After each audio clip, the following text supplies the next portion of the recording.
নমস্কার বন্ধুরা, পিঙ্কিস ড্রিমল্যান্ড চ্যানেলে তোমাদের সবাইকে স্বাগত। আমার আজকের রেসিপি পাউরুটি। ঠিক যেমন দোকানে নরম তুলোর মতো পাউরুটি আমরা কিনে খাই, ঠিক ওই রকম পাউরুটিই আমি তোমাদের চুলায় বানিয়ে দেখাবো। আর কোনো রকম মাইক্রোওভেন অথবা গ্যাস ছাড়াই এই পাউরুটিগুলো খুব সহজে বানানো যাবে। বন্ধুরা, ভিডিও শুরুর আগে একটি ছোট্ট অনুরোধ, যদি ভিডিওটি তোমাদের ভালো লেগে থাকে তবে অবশ্যই চ্যানেলটিকে সাবস্ক্রাইব করে দিও। তো চলো বন্ধুরা, দেখে নিই আজকের রেসিপি। পাউরুটি বানানোর জন্য একটি মিক্সিং বাউলে দিয়ে দিচ্ছি 2 বাটি ময়দা। ময়দার পরিবর্তে তোমরা চাইলে আটা দিয়েও বানাতে পারো। এবার এতে অল্প পরিমাণে নুন দিয়ে দিচ্ছি, আর আমি 2 চামচ চিনি দিয়ে দিলাম। তোমরা মিষ্টিটা একটু বাড়িয়ে দিতে পারো। দিচ্ছি 2 চামচ মতো মিল্ক পাউডার, আর এটা দিলে পাউরুটির টেস্টটা অনেকাংশে বেড়ে যায়। এবার দিচ্ছি 1 চামচ ড্রাই ইস্ট। এটা তোমরা যে কোনো সুপার শপ থেকে ইজিলি পেয়ে যাবে। 2 চামচ ময়দার জন্য 1 চামচ ইস্ট দিতে হবে। এর থেকে বেশি ইস্ট দেওয়া যাবে না, তাহলে কিন্তু পাউরুটিটা খেতে ভালো লাগবে না। এবার শুকনো উপকরণগুলোকে হাত দিয়ে ভালো করে মাখিয়ে নিচ্ছি। এবার আমি কিছুটা পরিমাণ উষ্ণ গরম জল নিয়ে নিয়েছি, আর এই গরম জলটা দিলে ইস্টটা তাড়াতাড়ি অ্যাক্টিভ হয়। তোমরা জলের পরিবর্তে দুধ দিয়েও ময়দাটা মাখাতে পারো। এবার এতে অল্প অল্প জল মিশিয়ে একটা ডোয়ের মতো মাখিয়ে নিচ্ছি, আর ডোটাকে এরকম একটু আঠালো করে মেখে নিতে হবে। ডোটা যত বেশি নরম হবে পাউরুটিটা তত বেশি সফট হবে।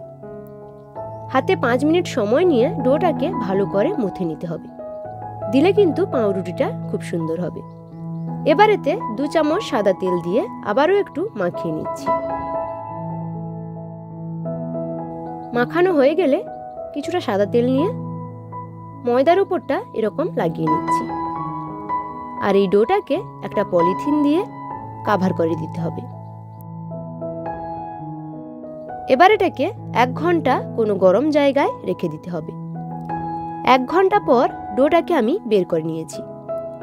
আমি এটাকে ছাদের বারান্দাতে ঢাকা দিয়ে রেখে দিয়েছিলাম। দেখো বন্ধুরা, ডোটা অনেকাংশেই ফুলে উঠেছে। এবার এই ডোটা থেকে বাতাসটাকে বের করে নিতে হবে, আর তারপর একটি শক্ত পাটাতনের উপর কিছুটা শুকনো ময়দা ছড়িয়ে তার উপর ডোটাকে হাত দিয়ে ভালোভাবে মুথে নিতে হবে।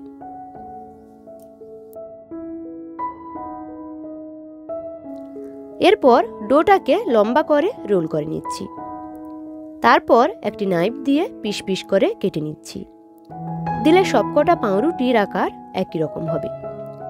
তারপর একটা লেচিকে নিয়ে 2 হাতের সাহায্যে এভাবে গোল গোল বলের শেপ দিয়ে দিচ্ছি। এবার যে পাত্রে পাউরুটিটাকে বেক করব তাতে অল্প একটু তেল ব্রাশ করে নিতে হবে। তারপর একটি পাউরুটির বলকে হালকা ফাঁকা করে রেখে দিচ্ছি, কারণ পাউরুটিগুলো পরে ফুলে দ্বিগুণ হয়ে যাবে। এখন সবগুলো পাউরুটির বল বানানো হয়ে গেছে। এবার একটি বাটিতে একটি ডিমের কুসুম নিয়ে নিয়েছি। এবার একটি ব্রাশের সাহায্যে পাউরুটির উপর ডিমের কুসুমটা ব্রাশ করে দিচ্ছি, আর এটা দিলে পাউরুটির কালারটা খুব সুন্দর হবে। এবার পাউরুটিগুলোকে বেক করার জন্য উনুনে একটি হাঁড়িতে কিছুটা বালি দিয়ে 5 মিনিট হাঁড়িটাকে প্রিহিট করে নিচ্ছি। 5 মিনিট পর পাউরুটির মোল্ডগুলোকে হাঁড়ির ভিতরে বসিয়ে দিতে হবে এবং একটি ঢাকনা দিয়ে 15 মিনিট মিডিয়াম টু লো ফ্লেমে বেক করে নিতে হবে। 15 মিনিট পরে ঢাকনাটা সরিয়ে নিচ্ছি। দেখো বন্ধুরা, পাউরুটিটা কতটা ফুলে উঠেছে, একদম বলের মতো হয়ে গেছে। এবার এটাকে নামিয়ে নিচ্ছি আর ঠান্ডা হওয়ার জন্য রেখে দিচ্ছি। পাউরুটিটা ঠান্ডা হওয়ার পরে বের করে নিয়েছি। দেখো বন্ধুরা, পাউরুটিগুলো কত সফট হয়েছে। আমি পাউরুটিগুলোকে প্রেস করছি, আবার কিন্তু আগের জায়গায় ফিরে আসছে, আর এর ভেতরটাও তুলোর মতো সফট হয়েছে।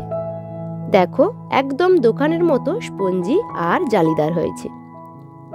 আমার ছেলে এই পাউরুটিটাকে খুবই মজা করে খাচ্ছে। দেখো, তো বন্ধুরা, বাজার থেকে পাউরুটি না কিনে বাড়িতেই দোকানের থেকেও ভালো স্বাদের পাউরুটি বানিয়ে নিতে পারো। খেতে কেমন হয়েছে বন্ধুরা, আজকের রেসিপি কেমন লাগলো অবশ্যই কিন্তু কমেন্টে জানিও। আর যদি ভালো লেগে থাকে তবে অবশ্যই লাইক দিয়ে চ্যানেলটিকে সাবস্ক্রাইব করে দিও। আজকের মতো এখানেই বিদায় নিচ্ছি। দেখা হচ্ছে পরের ভিডিওতে। ততক্ষণ পর্যন্ত সবাই ভালো থেকো, সুস্থ থেকো। ধন্যবাদ।